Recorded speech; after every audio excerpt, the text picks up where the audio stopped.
Morning children. ఈరోజు దశాంశ భిన్నాలు decimal ఫ్రాక్షన్స్కి సంబంధించి చాలా చాలా చాలా ఇంపార్టెంట్ లెక్క. ఈ లెక్క తెలిస్తే మీకు దశాంశ భిన్నాలు బాగా వచ్చినట్టే. చూడండి, 24.92 డివైడెడ్ బై 3.5 ఈక్వల్ టు 712 అయినప్పుడు 2.492 డివైడెడ్ బై 35 ఈక్వల్ టు ఎంత? మోస్ట్ ఇంపార్టెంట్ లెక్క.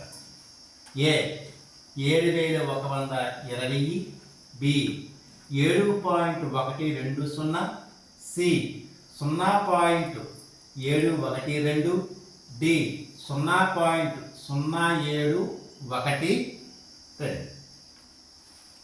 ఇప్పుడు మనం ఏం చేస్తామంటే వాడు ఇచ్చింది చూసుకుంటాం.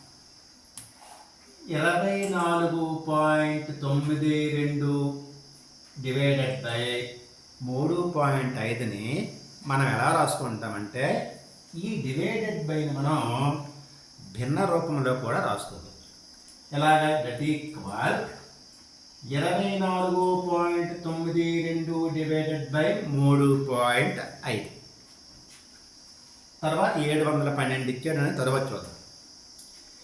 ఇక్కడ చూడండి, 24.92 అనేది ఏమయ్యింది? 2.492 అయ్యింది. అంటే ఏం చేశాడు అక్కడ? ఈ 24.92ని 10 చేత భాగారం చేస్తేనే 2.492 వస్తుంది. సో దట్ ఈక్వల్ 24.92 ఏమైందమ్మా? 2.492 అయింది. ఎప్పుడు అవుతుంది అది?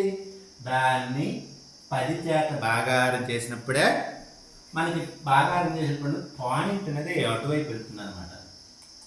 ఈక్వల్ బై 10 చేత భాగారం చేసినప్పుడే.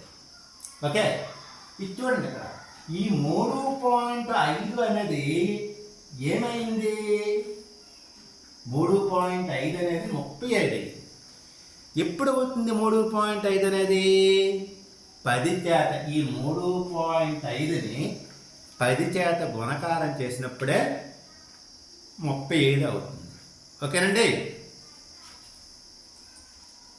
ఈక్వల్ చూడండి, వచ్చారా కదా? 10 చేత భాగారం చేయడం వల్ల ఏమైంది? 2.492 డివైడెడ్ బై ఈ 3.5ని 10 చేత గుణకారం చేయడం వల్ల 35 అయ్యింది. ఓకే, మనకి దీని విలువ 24.92 డివైడెడ్ బై 3.5 విలువ ఎంత? 712. ఈ 712ని దేంతో భాగారం చేసినట్టు? 10 పదులు కింద ఉన్నాయి కదా, 10 పదులు 100 చేత భాగారం చేసినట్టు. కిందన ఎన్ని సున్నాలంటే దట్ ఈక్వల్ టు ఎన్ని సున్నాలంటే ఈ చూడండి, ఈ 0 బదులు 2, ఈ 0 బదులు 1, ఈ 1 బదులు పాయింట్, అంటే 7.12 వచ్చింది. కానీ మనకు ఆన్సర్ లెక్కలో కూడా 7.12 అనేది లేదు. కానీ దశాంశ భిన్నాల్లో చివరన 0 ఉన్నా లేకపోయినా ఒకటే. అంటే ఆన్సర్ మనకి 7.120, అంటే ఆన్సర్ బి అవుతుంది అన్నమాట.